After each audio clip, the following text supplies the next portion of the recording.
Right then, cloud gurus, the container storage interface.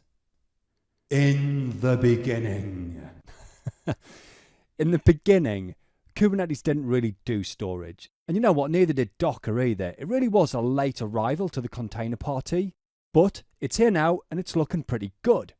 So there's always been storage systems on the left, and then we've got the Kubernetes persistent volume subsystem on the right.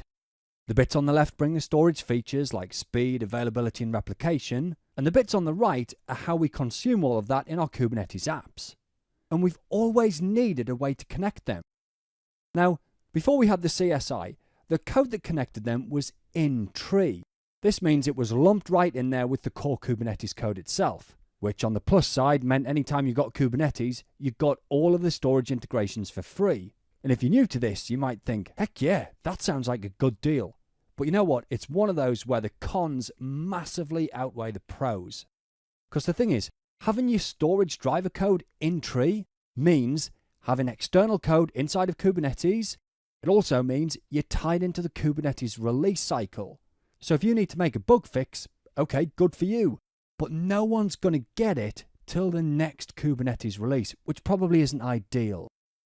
And it also means your code has to be open source.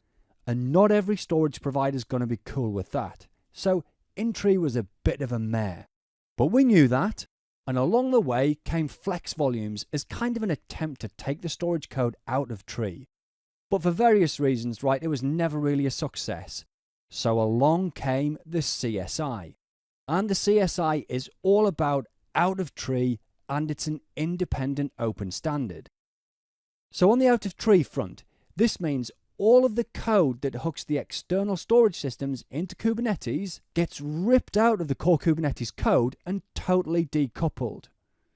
Meaning, storage providers can release updates on their own schedule, and they do not have to worry about making their code open source. And as well, from a Kubernetes maintainer perspective, wow, they don't have to care about a ton of in-tree third-party code. So win-win-win. Now, the CSI is an open standard, yeah, with its own logo, of course. And I'm not going to pretend I've got a clue what it's supposed to be. If you know, answers to my Twitter account, please. But it is not Kubernetes specific. In fact, one of its goals is to allow vendors to potentially be able to write a single plugin and have it work across any container orchestrator that supports the CSI. So Kubernetes, of course, but also potentially Docker Swarm or any others if they support the CSI. Anyway, Kubernetes has an implementation of the CSI, right? So the preferred way for storage providers to write their plugins is as CSI plugins. Now, it's a bit new, right? So the CSI went into beta, I think, in Kubernetes 1.10, and it's still beta in 1.11. So pretty new, and of course we've still got a ton of in-tree volume plugins. But going forward, right, we expect the move to be very much towards the CSI. Alright then, the PVs and PVCs and stuff over here, right, which we're going to cover next, they are totally Kubernetes concepts, not the CSI, right?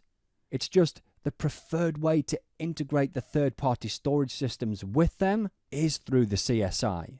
And oh my goodness, does it make life easier? Certainly for storage providers and core maintainers, right? But making their lives easier means making our lives as users even better as well. I mean, in a lot of parallel universes, they don't have the CSI yet. So they're still living in trees. I hope you like what I did there. Yeah. Anyway, look, the CSI, one small step for Kubernetes, one giant leap for the Kubernetes community. Sorry, that's terrible. I think I might leave it in though, because you know what? As cheesy as it is, I am a believer. Anyway, right. Coming up next, the Kubernetes persistent volume subsystem, also known as the good stuff. I should give up, shouldn't I?